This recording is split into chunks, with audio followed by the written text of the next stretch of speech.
Donc, bonjour mes frères et sœurs, et nous sommes encore ce matin en train d'étudier le dernier chapitre de l'Épître aux Philippiens, et nous sommes rendus au verset 4. Notre bon Père du ciel, tu nous as encouragés hier à rester fermes, et tu vas continuer encore ce matin à nous dire de rester fermes. Ferme dans le Seigneur, fermement attaché à toi et à ton Fils Jésus. Fermement attaché à la vérité, à la lumière qui est en toi. Fermement attaché aux Écritures qui nous ont été transmises. Père éternel, tu nous avertis tout au long du Nouveau Testament que ceux qui abandonnent le chemin de la vérité se tournent vers le chemin de la perdition. Comme tous ceux qui ont rejeté ton Fils de son vivant sont allés à la perdition, tous ceux qui rejettent maintenant sa parole, la parole des apôtres, les Écritures, sont sur le chemin de la perdition et leur nom n'est pas écrit dans le livre de vie. Conduis-nous par ton Esprit Saint. Amen. Demeurez ferme dans le Seigneur. C'est mon but. C'est mon désir. Je dirais même, c'est mon seul désir. Le but, c'est pas de faire des exploits chrétiens. Le but, c'est pas d'arriver avec une chair plus contrôlée, une chair moins active. C'est pas d'arriver à faire moins de péchés d'année en année. C'est pas ça mon but. Mon but, c'est de mourir dans la foi. De mourir étant ferme dans le Seigneur. Un peu comme l'Épître de Jacques nous donne. Soyez patients, frères et sœurs, jusqu'au retour du Seigneur. C'est la même vérité ici. Oh, combien de fois les Écritures nous répètent la même chose parce que c'est important qu'on reste attaché aux choses essentielles, aux choses salutaires. Nous avons vu hier que Paul avait encouragé deux femmes. Je crois qu'il encourageait toute l'Église, mais il en nomme deux parce que c'est deux filles avec lesquelles lui a travaillé. Ces deux filles-là avaient combattu avec lui pour l'Évangile, et là, il y avait des sentiments partagés dans le Seigneur. Paul, il dit, aide-leur, mon fidèle collègue, à ce qu'ils soient d'un même sentiment. Il va les aider comment? En les sermonnant? Non, en les instruisant, en les aidant à comprendre les Écritures, en les aidant à voir ce que Dieu avait enseigné par les apôtres, je devrais dire premièrement, par son Fils, par les apôtres, par Paul, par les Écritures, par Timothée, par Épaphrodite, par Clément et les autres. Aide-les. On a vu ensemble qu'un des moyens de rester ferme dans le Seigneur, c'est de rester attaché à l'Église, d'avoir des hommes qui vont nous instruire de la parole de Dieu. On va voir deux autres choses ce matin qui vont nous aider à s'attacher au Seigneur, à rester ferme dans le Seigneur. Lisons à partir du verset 4. Réjouissez-vous toujours dans le Seigneur, je le répète, réjouissez-vous. Que votre douceur soit connue de tous les hommes. Le Seigneur est proche. Donc la première chose qu'il fait, après nous avoir dit d'aller voir ce fidèle collègue, peu importe le nom qu'il a, il dit, réjouissez-vous dans le Seigneur, réjouissez-vous toujours dans le Seigneur, je le répète, réjouissez-vous dans le Seigneur. Il revient avec une phrase qui rappelle le chapitre 3, n'est-ce pas? Donc si Paul prend le temps, ou Dieu prend le temps de répéter cette vérité-là, elle est importante. Si je ne me réjouis pas dans le Seigneur, dans quoi est-ce que je vais me réjouir? Vous avez juste un autre choix. Vous vous réjouissez dans le Seigneur, je me réjouis dans le Seigneur, ou en moi. C'est comme ça que ça marche. C'est ça qu'ils faisaient les mauvais ouvriers. Ils se réjouissaient en eux dans ce qu'ils étaient en tant que juifs, en tant que circoncis, faisant partie du peuple d'Israël. Ils se réjouissaient dans le fait qu'ils étaient juifs. Il ne faut pas se réjouir de cela. Ils se réjouissaient qu'ils étaient circoncis. Mais c'est encore en eux, ça. Ils se réjouissaient aussi dans la chair. Dans la chair, ça veut dire leur accomplissement de vie. Soit avant d'être croyants, soit depuis qu'ils disaient qu'ils étaient croyants, depuis qu'ils étaient dans l'Église, depuis qu'ils prêchaient l'Évangile pour nuire à Paul, avec de mauvaises intentions, de mauvais motifs, par vaine gloire, comme il dit, par esprit de parti. Ils s'appuyaient sur leur accomplissement. Ils se réjouissaient dans ce qu'ils faisaient, au lieu de se réjouir dans ce que Dieu avait fait, dans ce que Dieu faisait en Jésus-Christ, dans ce que Dieu ferait au retour du Seigneur Jésus-Christ. Mes chers amis, mes frères et sœurs, c'est important. Il faut des fois s'arrêter et dire, qu'est-ce qui fait ma joie de vie chrétienne? Quand est-ce que je suis malheureux ou quand est-ce que je suis triste? Quand est-ce que je suis découragé et quand est-ce que je suis encouragé? Vous allez voir, quand vous êtes découragé ou vous allez être abattu, vous allez avoir un fardeau, ou vous allez vous lamenter sur votre sort, c'est quand vous regardez à ce que vous faites ou que vous ne faites pas. Combien de fois les chrétiens s'interrogent sur eux parce qu'ils n'ont pas réussi à faire ce qu'ils pensaient qu'ils devraient faire.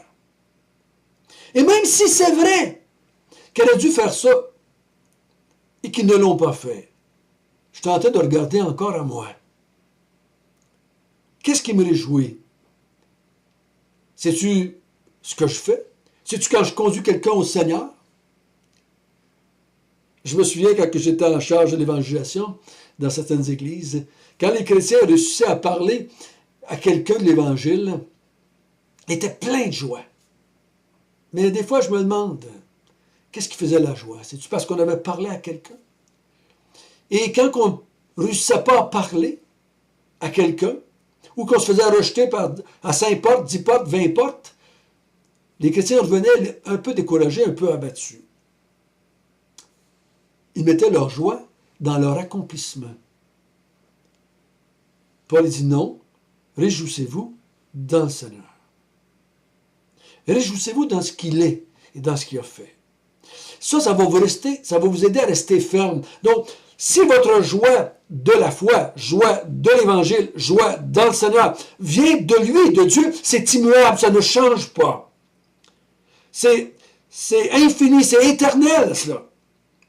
Donc, peu importe ce qui va se passer autour de moi, dans ma vie personnelle, dans ma vie de couple, dans ma vie de famille, dans ma vie d'église, ça ne veut pas m'enlever ma joie, parce que ma joie ne tire pas sa source de ces choses-là.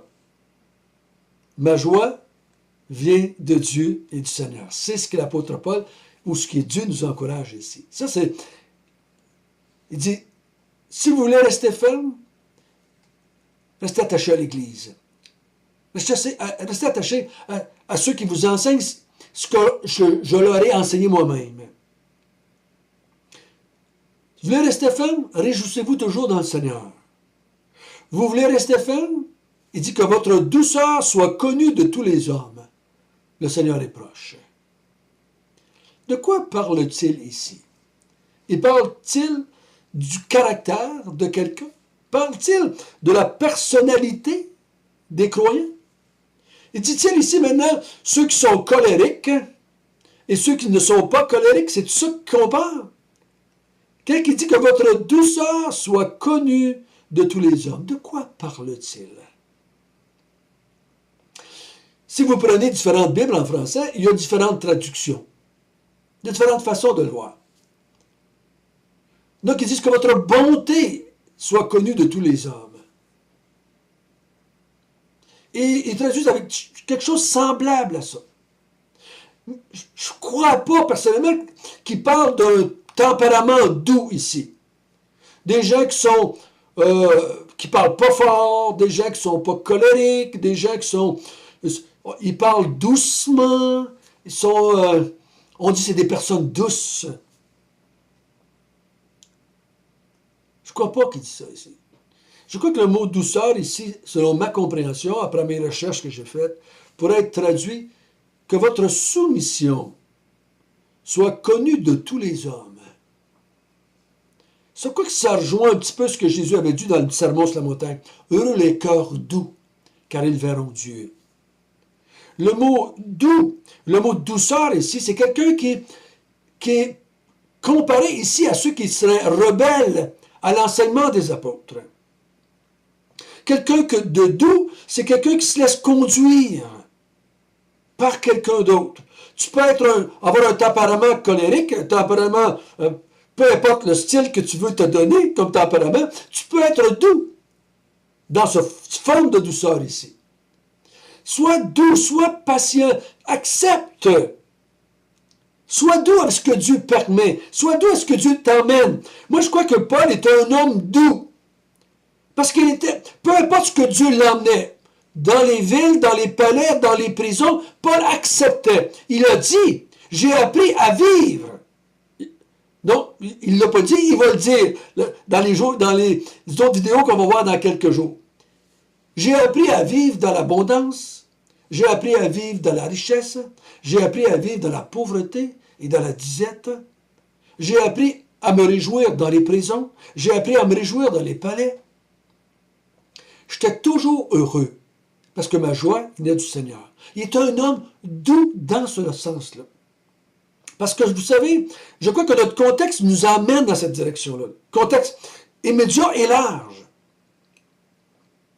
Parce que je crois que les chrétiens étaient portés à vouloir s'éloigner ici, à cause de la situation difficile, à cause de la persécution, à cause de la prison de Paul. Il dit, acceptez ce que Dieu envoie dans votre vie. Acceptez de vous soumettre à la volonté de Dieu. Soyez patients, soyez doux.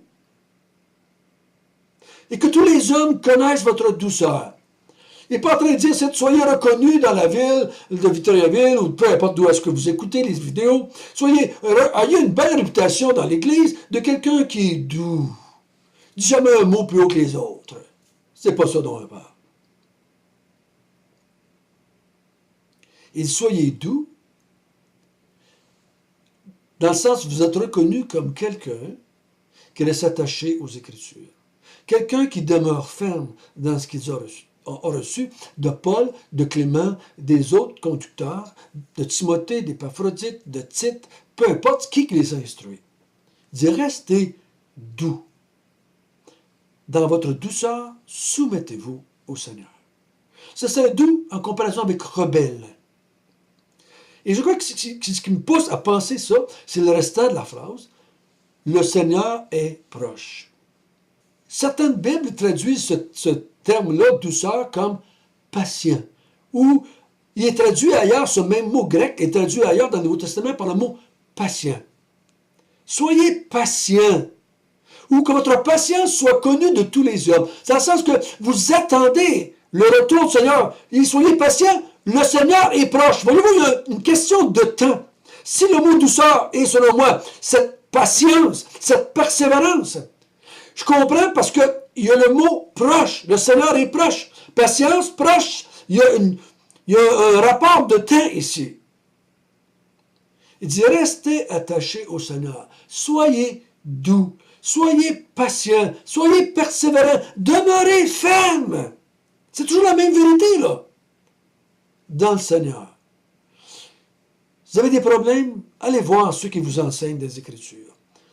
Vous avez des difficultés doctrinales? Demandez-leur qui vous instruisent. Réjouissez-vous dans le Seigneur. Soyez doux. Soyez patients. Soyez soumis dans ce que le Seigneur amène dans votre vie. Et le Seigneur revient bientôt. Il revient bientôt. Et il va vous donner la couronne qu'il a promis aux siens. Il va vous donner la couronne de vie. Il va vous couronner. Je crois pas je crois pas personnellement qu'il y a des couronnes véritables en fer, avec des rubis. Là. Je crois que c'est une façon de parler du vainqueur, de celui qui a remporté le prix. Hein? On a vu ça dans le chapitre 3. Je cours pour remporter le prix de la vocation céleste. La couronne du vainqueur. La couronne de celui qui a persévéré jusqu'à la fin. La couronne de celui qui a atteint la ligne d'arrivée. C'est toujours de la même pensée, je crois, que l'auteur est en train de nous emmener ici. Donc, demeurez ferme. Demeurez ferme dans le Seigneur. Et c'est les trois instruments qu'on a vus à date. L'Église est une manière de nous aider à rester ferme. La joie dans le Seigneur est une manière de rester ferme. Et la douceur ou la patience. Et le fait de regarder que le Seigneur revient, mes yeux sont fixés vers l'avenir, vers le retour, vers la récompense en Jésus-Christ, dans un nouveau ciel, une nouvelle terre avec lui. Ça va m'aider à persévérer. C'est pour ça que pas l'apôtre, mais Jacques a dit, regardez comme les différentes épreuves un sujet de joie, parce qu'ils vont vous aider à avoir de la patience jusqu'au retour du Seigneur. C'est toujours les mêmes vérités, frères et sœurs. Donc, demeurons fermes dans le Seigneur. Notre bon Père du ciel, tu nous encourages encore une fois à rester fermes. C'est la vérité qui va nous aider à rester fermes. La vérité qu'il y a dans les Écritures. La vérité transmise par la parole de Dieu qui nous est enseignée par les anciens ou les apôtres ou les prophètes du Nouveau Testament. La patience ou la persévérance qui va nous emmener jusqu'au retour du Seigneur. Et la joie qui vient de toi. Ô Seigneur, aide-nous à vivre ainsi. Et c'est ainsi que nous allons te glorifier. Peu importe ce que tu voudras amener dans notre vie, les beaux jours ou les mauvais jours, la santé ou la maladie, la richesse ou la pauvreté, la solitude ou la foule, le grand succès ou pas beaucoup de succès. Aide-nous à rester ferme dans le Seigneur.